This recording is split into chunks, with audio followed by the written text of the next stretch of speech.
जो सरकार निकम्मी है वो सरकार बदलनी है, भ्रष्टाचारी बंद करो, बंद करो।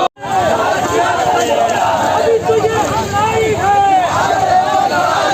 अभी तुझे लड़ाई है, आगे आओ लड़ाई है, तुम युवा बोलो है, राष्ट्रीय संडोला है, भूपेश बघेल मुर्दाबाद, मुर्दाबाद मुर्दाबाद, भूपेश बघेल मुर्दाबाद, मुर्दाबाद मुर्दाबाद, भूपेश बघेल मुर्दाबाद, मुर्दाबाद मुर्दाबाद, भूपेश बघेल मुर्दाबाद, मुर्दाबाद। प्रदेश भारतीय जनता युवा मोर्चा एवं जिला भारतीय जनता युवा मोर्चा के निर्देशानुसार हम लोगों ने यहाँ पे दिग्विजय कॉलेज चौक में मुख्यमंत्री भूपेश बघेल का पुतला दहन किया है। पुतला दहन हम लोगों ने इसलिए किया है क्योंकि प्रदेश के भ्रष्ट अधिकारी कर्मचारियों पर जो ईडी की कार्रवाई हो रही है उस पर भूपेश बघेल हमेशा उसका विरोध करते रहते हैं, उन भ्रष्ट अधिकारियों का समर्थन करते रहते हैं। ईडी की अपनी एक प्रक्रिया है जो अपने हिसाब से कार्रवाई करती है और भूपेश बघेल हमेशा केंद्र सरकार पर आरोप लगाते हैं कि ये केंद्र सरकार जो है ईडी का दुरुपयोग कर रही है।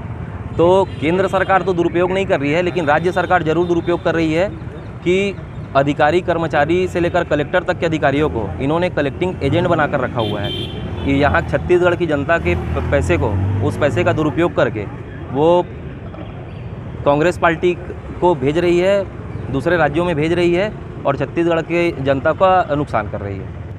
मुर्दाबाद मुर्दाबाद, भूपेश बघेल मुर्दाबाद, मुर्दाबाद मुर्दाबाद, भूपेश तेरी तानाशाही, तानाशाही।